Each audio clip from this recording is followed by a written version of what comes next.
Alright guys, today I am removing the turbo off my 2001 F250 7.3. This is probably the fourth time I've done this. It's pretty simple. There's not a whole lot to it, just a lot of stuff to remove. You got your spider intake manifold right here you got to remove. You got two bolts that go right here, front and back. The 13 millimeter, they look like this.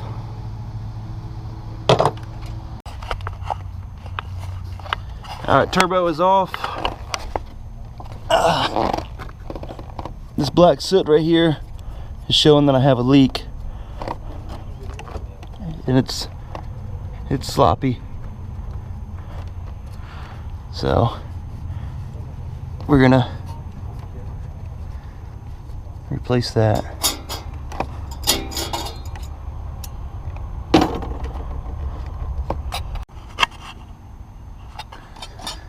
Alright, I got a couple guys helping me with this one. We're putting in the new up pipes, and the way we had to do it was put one side on first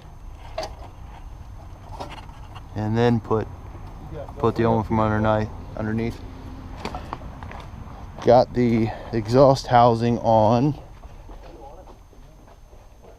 So here's the new exhaust housing. This is the 38R turbo housing and back plate. So I replaced. It's got a new 360-degree thrust bearing, so it's got oil that can go all the way around. And then here is the wheel, nice and smooth. This is the upgraded billet. Let's see, I got the old one. Here's the old one, and she was shot. And I could push some hand pushing that, pull that open. This one you definitely cannot. You can see the kind of the size difference.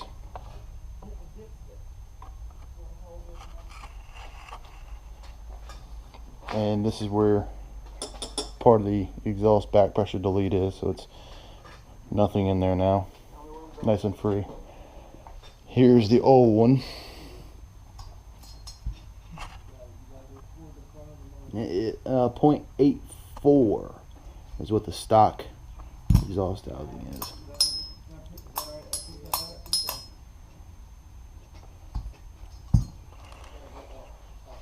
And the new one is a 0.10.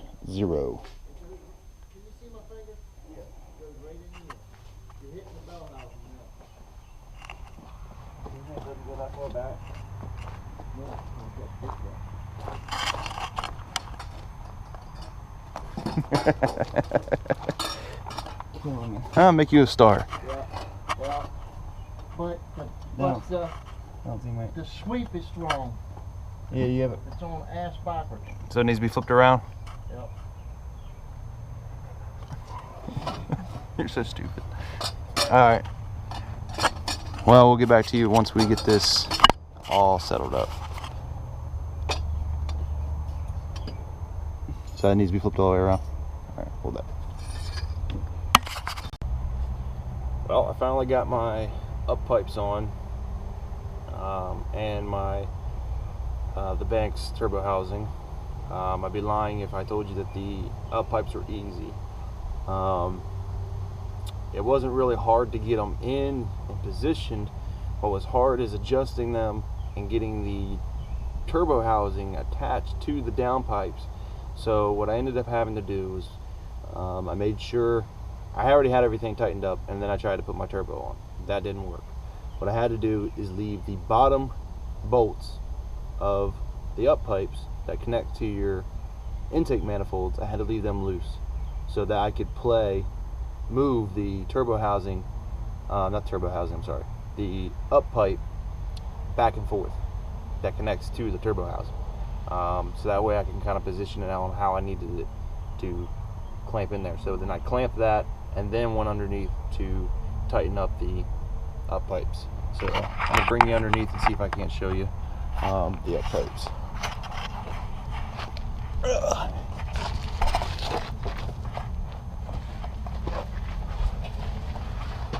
Okay, right here is where the up pipes connect.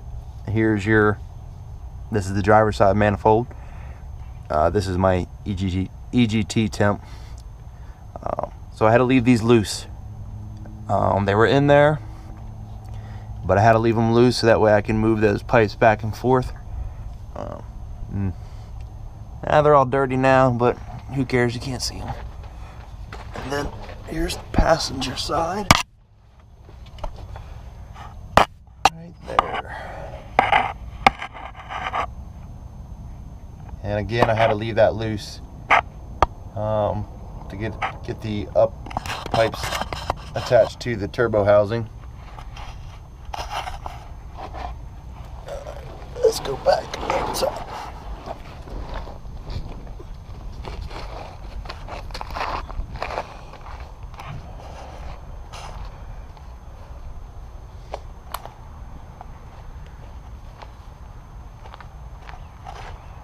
You can't see it,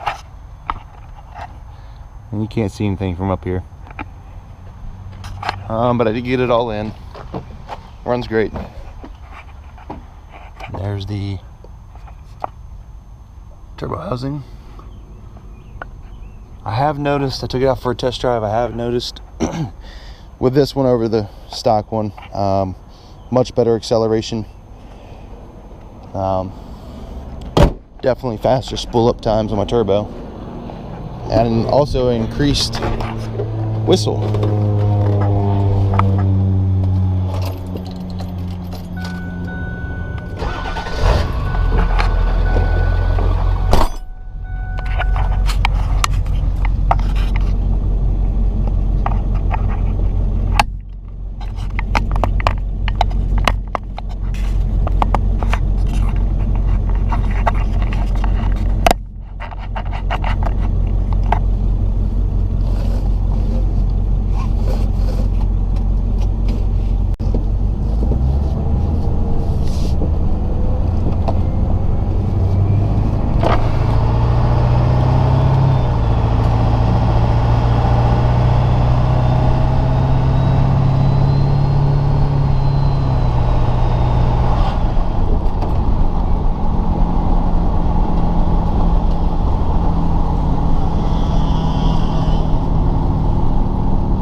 really pushing it real hard. I was about half throttle, maybe a little bit more. I have noticed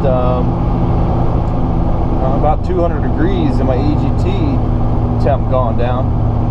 When I was pushing like that, I got it on the 100 horsepower setting. I was seeing 1100 peak EGTs. Everything else running pretty good. I only pushed it to 20 pounds of boost right there. And it will do over 30.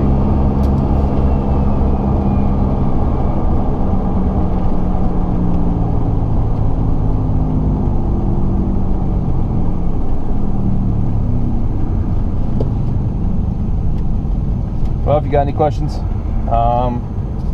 I will be happy to help.